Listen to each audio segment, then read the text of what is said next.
Hello friends, welcome back to our channel. ప్రస్తుత కలియుగంలో భక్తుల పాలిట కొంగు బంగారమై కోరికలను తీర్చే భగవంతుడు శ్రీ వెంకటేశ్వర స్వామి.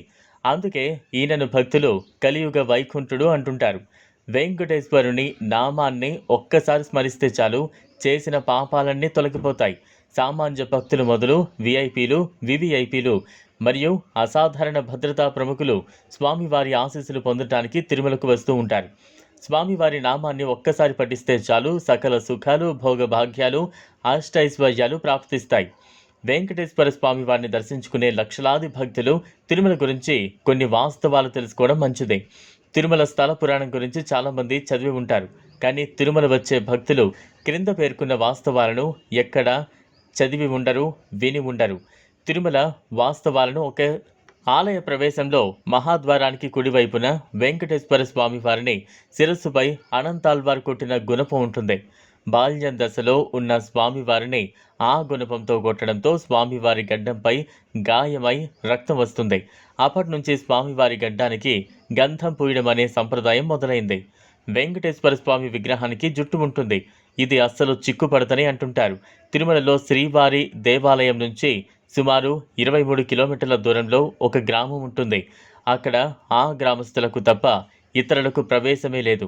ఆ గ్రామస్తులు ఎంతో పద్ధతిగా ఉంటారంటే స్త్రీలు రవికలు కూడా వేసుకోరు, అంత పద్ధతిగా ఉంటారు.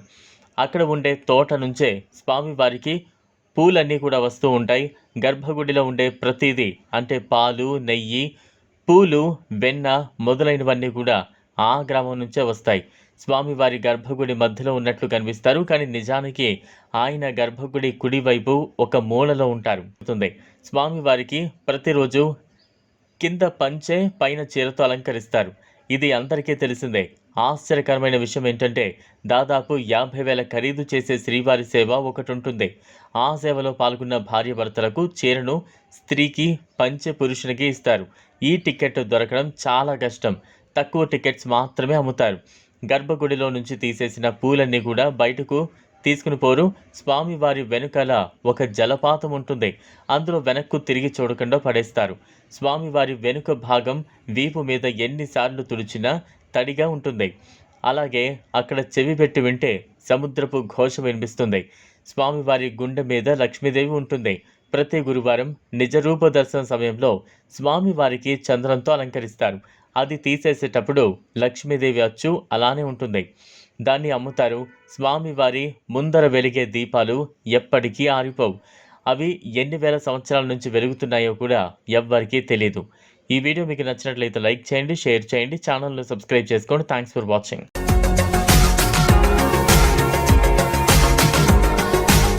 మరిన్ని అప్డేట్స్ కోసం మా ఛానల్ని సబ్స్క్రైబ్ చేయండి.